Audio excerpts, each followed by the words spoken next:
York City Police and Homeland Security reportedly making a major bust of migrant criminals tied to the notorious Venezuelan gang Trinidad.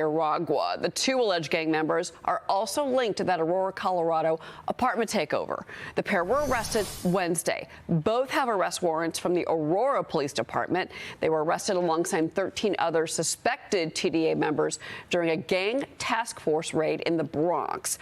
I want to bring in New York Congressman Nick Langworthy. He's a member of the House Oversight, Agriculture and Rules Committee's Congressman. I want to get your reaction to the fact that these two gang members are now in New York, in the Bronx. Obviously, they traveled, if these charges are correct. Well, this is shocking news, Cheryl. It is just a continuation of what we've seen time and again with the migrant crisis finding its way right onto New York City's doorstep, and it's our sanctuary city policies of Kathy Hochul to blame.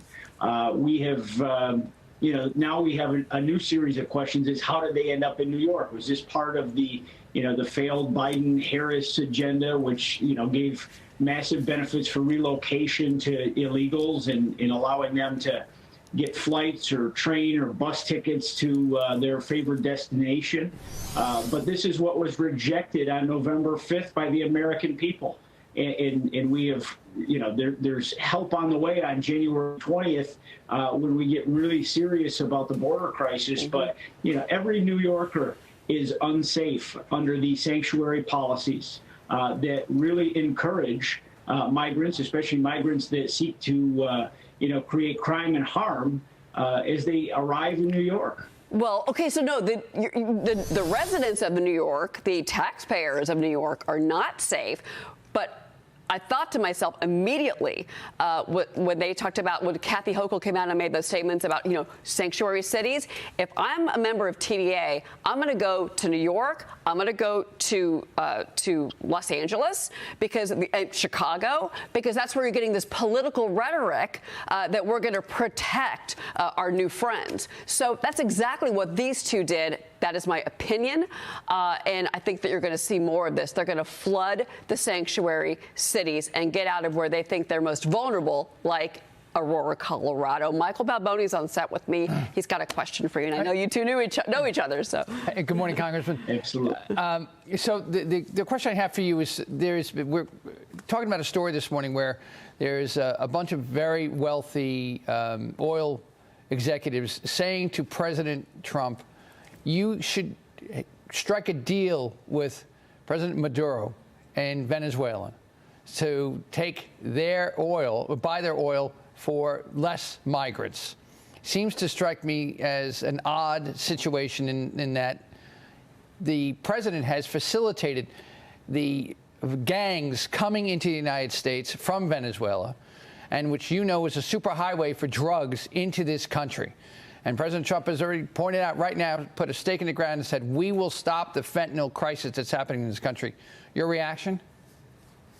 Well, what we know about President Trump is he's a master negotiator, and he's going to use all the leverage. He's already using leverage to talk about tariffs, to talk about political and geopolitical implications on countries. You've seen his edicts to Canada and to Mexico to get real about this border crisis, to shut these borders down, to stop the flow of fentanyl, and to stop the flow of illegals coming into this country. That they're going to pay a price if they don't play along in help America seal these borders. I don't know the specifics on dealing with Venezuela. I think we would have to dig a lot deeper into that. But the reality is, we have to stop this.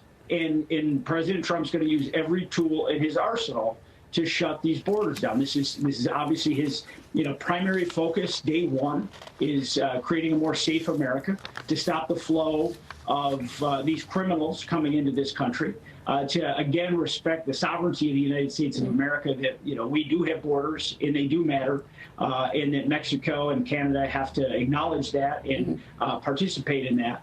But I'd be a little remiss to get into bed with the Venezuelan government over this and create some deal. Right. But at the same time, we have to shut this down. And I want to clarify for you. I do want to clarify just to make sure there's no confusion here. This is a report in the Wall Street Journal that oil executives and also some lobbyists are going to the president-elect to say, here's what we want you to do. So we don't have a response from Donald Trump on this. Just I want to be real clear here. That's what they want, but we don't know what he wants. Right. To be clear, President Trump he's playing chess right now, and he's making it clear to the world stage that America means business again. I mean, a lot of world leaders are used to dealing with a very weak and feckless president for the last 4 years. Yeah. They've run roughshod on the United States of America. That comes to an end on January 20th at noon. And President Trump will be back in the saddle. He means business. He wants to wind down the wars across the world.